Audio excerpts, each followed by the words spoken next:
Sebelumnya perkenalkan, nama saya Atta Jawari. Saya dari Pendidikan Bahasa Inggris 2019. Saya di sini ingin memenuhi tugas UAS Psikologi Pendidikan yang terdiri dari 3 soal, yaitu 1. Pentingnya mempelajari psikologi pendidikan. Kenapa menurut saya penting? Karena psikologi pendidikan itu memberi saya pelajaran tentang perbedaan karakteristik siswa. Kemudian saya tahu bagaimana cara menyikapinya dan tahu metode belajar yang tepat itu seperti apa. Selain itu, saya juga tahu bagaimana cara memberi semangat kepada siswa yang sedang tidak semangat belajar atau memiliki masalah dalam pendidikan. Lanjut kita ke nomor 2, yaitu jelaskan kembali topik mata kuliah. Kita dimulai dari perkembangan anak.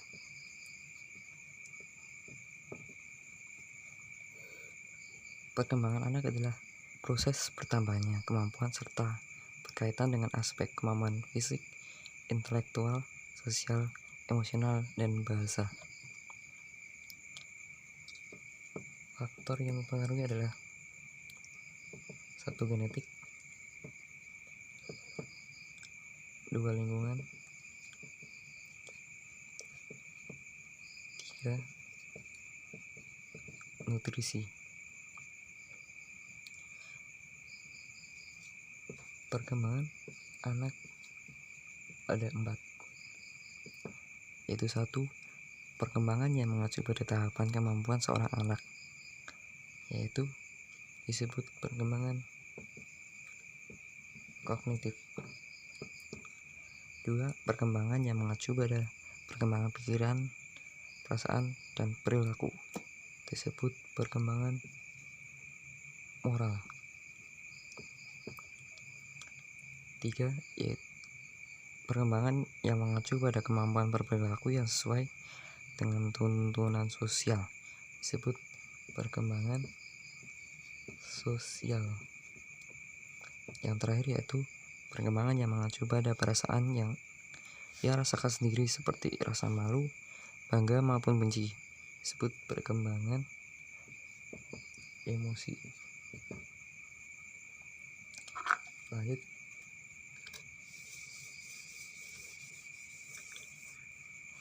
kita ke perkembangan remaja.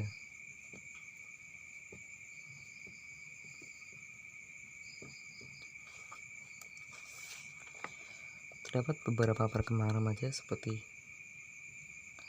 perkembangan intelek kognitif. Faktor yang mempengaruhi adalah 1.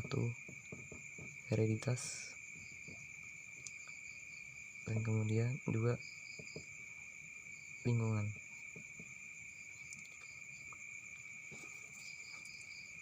Kemudian ada perkembangan emosi pada remaja.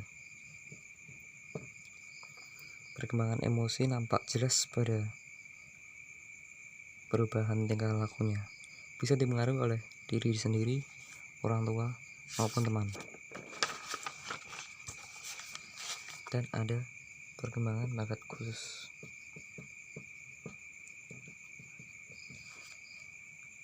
Dan ada faktor internal seperti minat dan keberanian mengambil risiko. Dan ada faktor eksternal, yaitu seperti sarana dan prasarana dan dorongan keluarga. Lanjut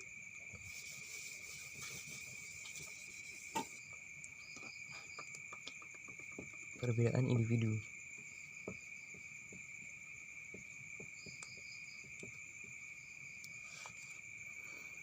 Perbedaan individu adalah hal yang menyangkut tentang variasi yang terjadi, baik variasi pada aspek fisik dan psikologis.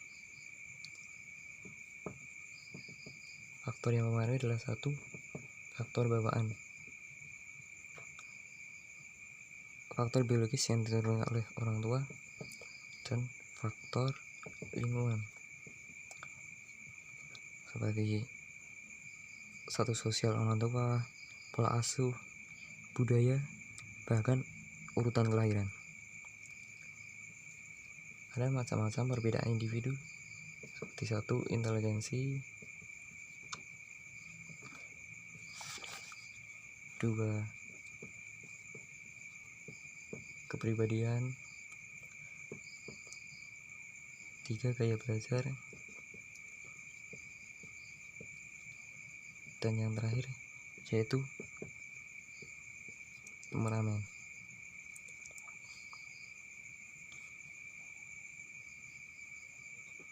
Implikasi perbedaan individu terhadap pembelajaran yaitu dengan cara akselerasi, 2. pengayaan, dan 3. remedial.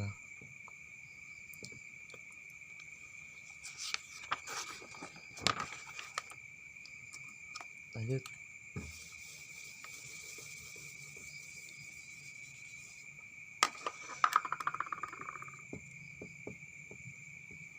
Teori belajar humanistik. Teori belajar humanistik yaitu proses memanusiakan manusia, di mana diharapkan dengan teori ini manusia bisa menggali kemampuan diri sendiri untuk diterapkan di lingkungan. Prinsipnya yaitu 1. Siswa harus dapat memilih apa yang mereka ingin pelajari. 2. Tujuan pendidikan harus mendorong keinginan siswa untuk belajar. 3. Pendidikan humanistik menekankan agar siswa merasa aman untuk belajar. Selain prinsip juga ada tujuan.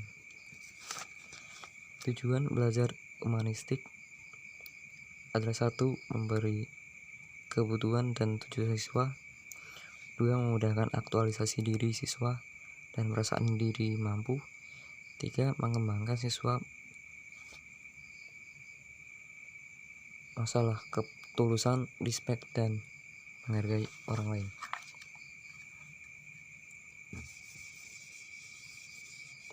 Lanjut.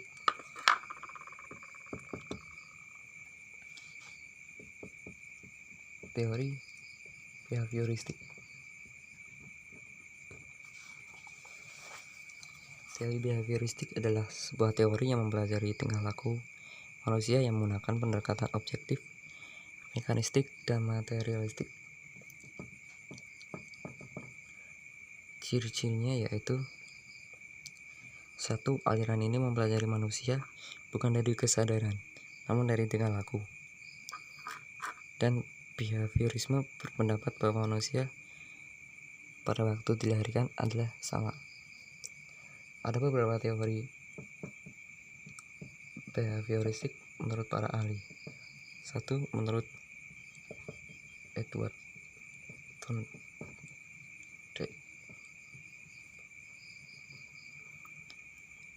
dinamakan instrumental conditioning, yaitu bahwa belajar itu terjadi dengan cara mencoba-coba dan membuat salah. Kemudian 2. Menurut Ivan Pavlov, yaitu dinamakan classical conditioning, yaitu perbuatan yang diulang-ulang akan menimbulkan syarat kondisi. Yang ketiga, menurut Frederick Skinner,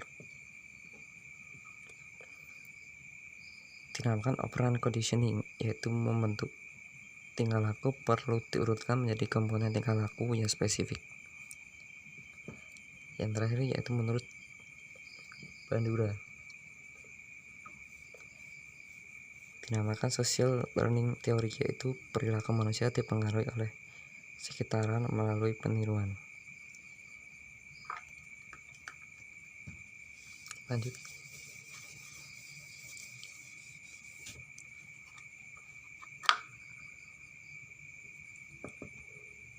Konsep pembelajaran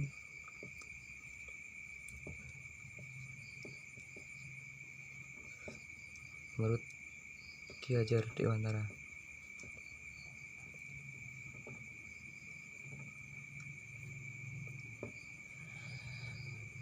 Pendidikan yang diusung Ki Hajar Dewantara adalah pendidikan yang menekankan pada intelektual hanya akan menjauhkan peserta didik dari masyarakatnya. Ki Hajar menerapkan konsep belajar 3 dinding, yaitu tidak ada batas atau jarak antara di dalam kelas dan realita di luar. Tujuannya agar para lulusan sekolah mampu hidup dan bisa berbuat banyak setelah lulus sekolah. Ada semboyan yang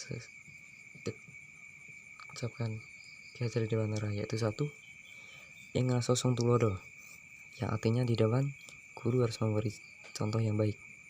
2. Ing madya mangakarsa, di tengah guru harus menciptakan prakarsa dan ide. 3. Tuturi handayani, di belakang guru harus memberi dorongan.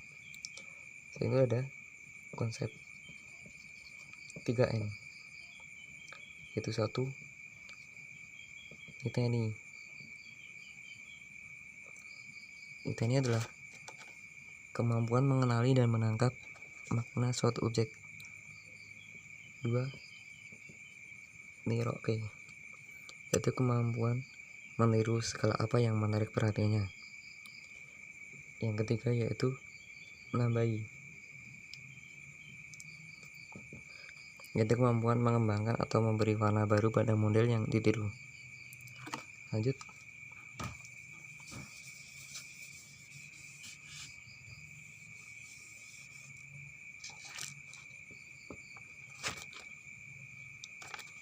Teori kognitif.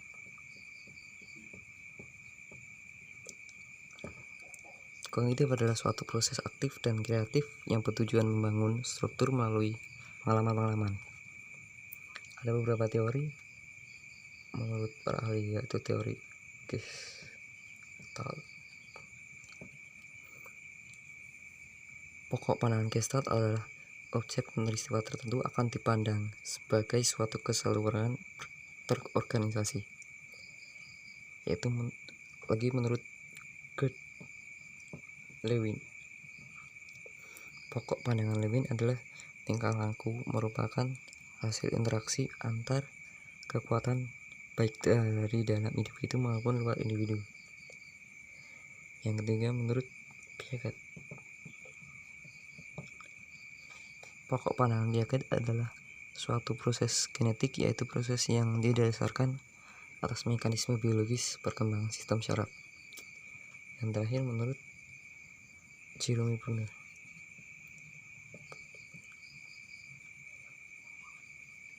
Pokok pandangan Bruner adalah anak harus berperan aktif saat belajar di kelas. Lanjut.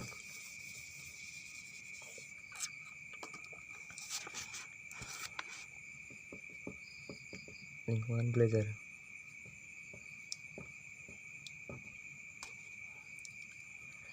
Lingkungan belajar adalah suatu tempat terjadinya kegiatan belajar untuk memperoleh kepandaian, berlatih, dan mengubah tingkah laku.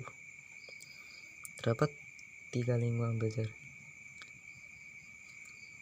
1. Keluarga. Ini adalah lingkungan belajar pertama yang akan dimasuki oleh individu. 2. Sekolah. Itu lingkungan yang memiliki bagian besar dari proses pembelajaran individu. 3. Masyarakat. Menurut Selo Sumarjan mengatakan bahwa masyarakat sebagai orang-orang yang hidup bersama dan menghasilkan kebudayaan. Lanjut.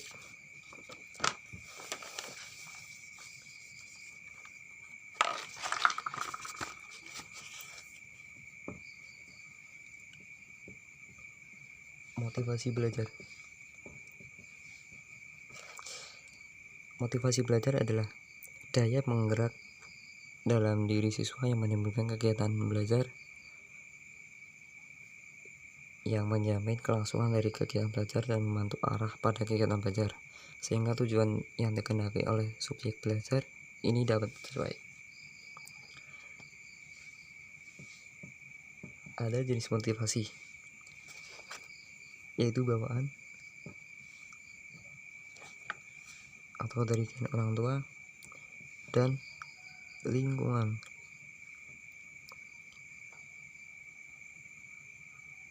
Dari teman.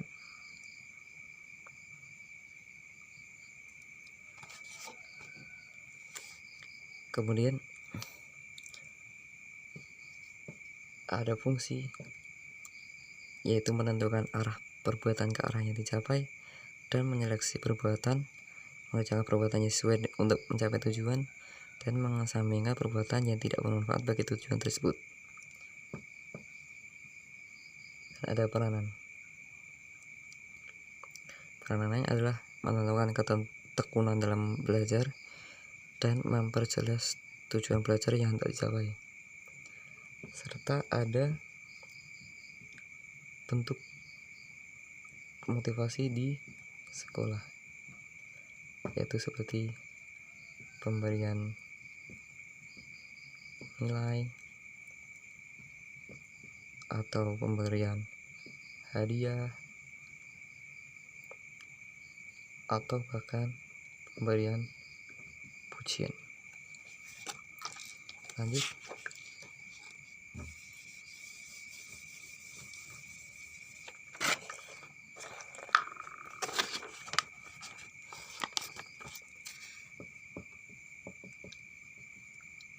Evaluasi hasil belajar.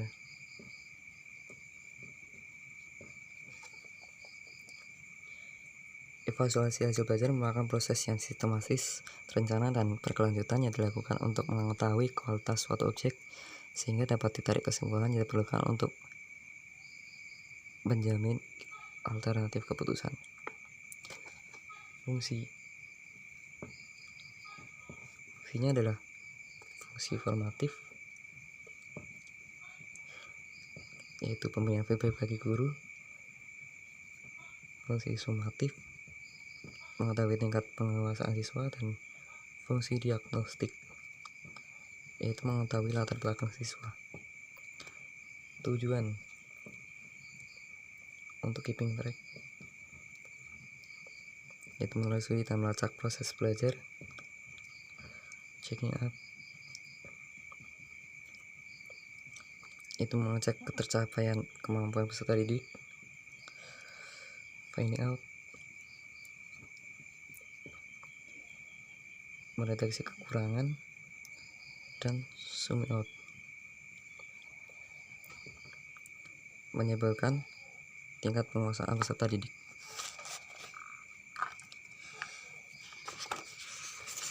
Terakhir,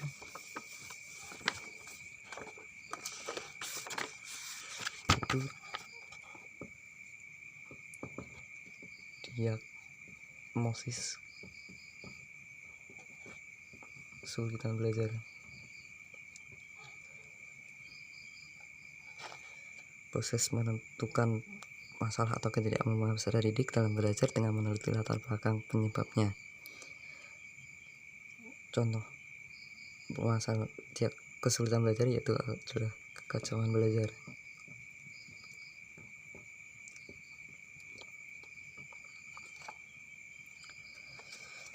Ketidakmampuan belajar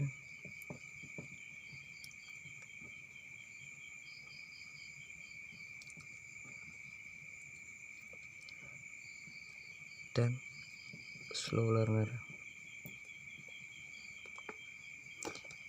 Cirinya adalah prestasi belajar rendah, lamban dalam mengerjakan tugas, dan sikap acuh dalam mengikuti pelajaran.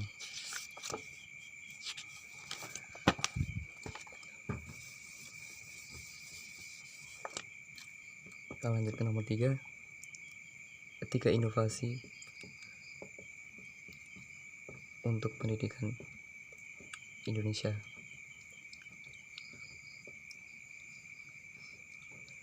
1. melakukan pemerataan pendidikan.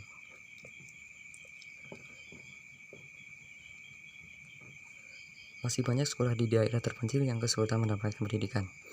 Hal ini seperti kota saja yang hanya boleh mendapat pendidikan, padahal pendidikan adalah hak seluruh warga Indonesia. Kedua, pemerataan guru. Biasanya sekolah-sekolah yang berakreditasi rendah mempunyai guru-guru di bawah rata-rata. Sedangkan guru-guru yang di atas rata-rata ditempatkan di sekolah akreditasi tinggi. Hal ini bisa menjadi kesenjangan dan tidak bisa meningkatkan kualitas pendidikan. Dan yang terakhir adalah pembenahan sistem pendidikan.